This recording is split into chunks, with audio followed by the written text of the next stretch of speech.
আসসালামু আলাইকুম।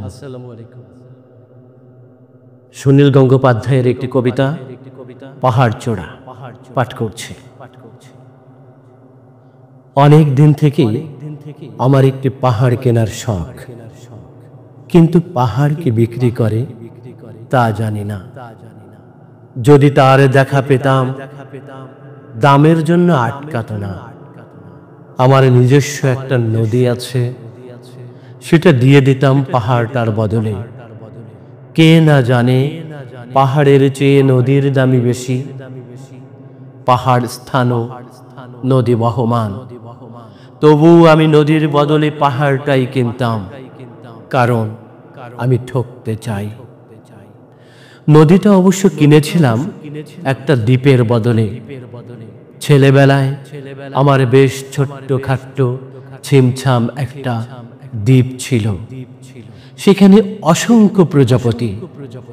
শৈশবে দ্বীপটি ছিল বড় প্রিয়। আমার যৌবনে দ্বীপটি আমার কাছে মাপে ছোট লাগলো।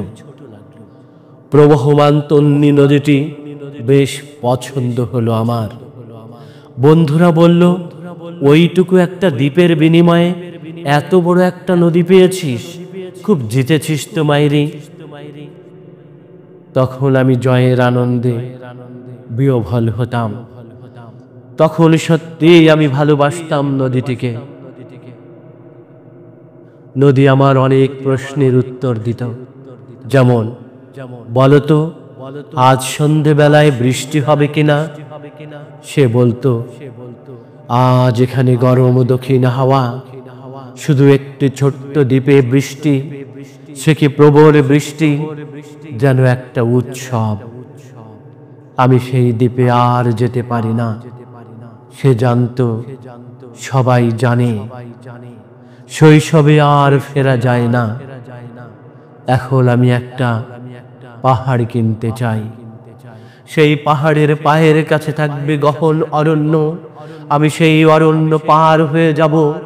তারপর শুধু রুক্ষ কঠিন পাহাড়, একেবারে চূড়ায়, মাথার খুব কাছে আকাশ, নিচে বিপুলা পৃথিবী, চরাচরে তীব্র নির্জনতা। আমার কণ্ঠস্বর যেখানে কেউ শুনতে পাবে না। আমি ঈশ্বর মানি না, তিনি আমার মাথার কাছে ঝুঁকে দাঁড়াবেন না। আমি শুধু 10 দিককে উদ্দেশ্য করে বলবো, প্রত্যেক মানুষই অহংকারী। এখানে আমি একা, এখানে আমার কোনো অহংকার নেই। এখানে জয়ী হবার বদলে ক্ষমা চাইতে ভালো লাগে। হে 10 দিক, আমি কোনো দোষ করিনি, আমাকে ক্ষমা করো, ক্ষমা করো, ক্ষমা করো।